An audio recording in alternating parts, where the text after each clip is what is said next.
చాలా వరకు కూడా అంటే ముందు పీఆర్పీని మీరే అంత బలంగా తీసుకొని వస్తా ఉన్నారు. మీ తర్వాత చాలామంది వచ్చారనుకోండి. కానీ అప్పటికి, ఇప్పటికి అంటే మీరు రీసెర్చ్ చేస్తున్నప్పుడు, మీరు ట్రీట్మెంట్ చేస్తున్నప్పటికి, ఇప్పటికి సాంకేతికంగా టెక్నాలజీ పరంగా ఎట్లా ఇది ఇంకా ఇంప్రూవ్ అయింది సార్? Good question. ఇప్పుడు ఇంతకుముందు ఒక 30 సంవత్సరాల క్రితం గురించి మాట్లాడుకుందాం. 30 సంవత్సరాల క్రితం ఏం చేసేవాళ్ళు అంటే బ్లడ్ తీసుకునేవారు పేషెంట్. దాన్ని ఒక చిన్న సెంట్రిఫ్యూజ్ మిషన్ అని ఉంటుంది.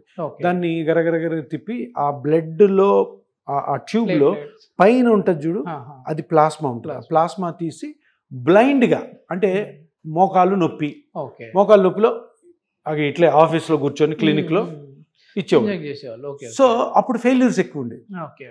ఇంతకుముందు అన్నట్టు నేను ఫెయిల్యూర్స్ ఉన్నాయి. ఎందుకు? టెక్నిక్ సరిగ్గా లే. దాని సిద్ధాంతం కరెక్టే కానీ టెక్నిక్ సరిగ్గా ఉండే. సో ఏంటి టెక్నిక్ ఏంటి ఇప్పుడేమైంది ఈ 8 yearsలో అంటే పిఆర్పి అన్నది పర్ఫెక్ట్గా ఎట్లా చేయాలి టెక్నిక్. ఊరికే దాన్ని సెంట్రిఫ్యూజ్ చేస్తుంది లాగితే దాంట్లో గ్రోత్ ఫ్యాక్టర్స్ ఉన్నాయా లేదా, దాంట్లో ఈ మోకాళ్ళు కానీ ఇక్కడ షోల్డర్ జాయింట్ కానీ వేరే జాయింట్స్లో దెబ్బతిన్న పార్ట్స్ మళ్ళీ రికవర్ అయ్యే గుణం ఉందా లేదా, ఆ కణాలు ఉన్నాయా లేదా కనుక్కోవాలి. అంటే కరెక్ట్గా ఎక్స్ట్రాక్ట్ చేయాలి.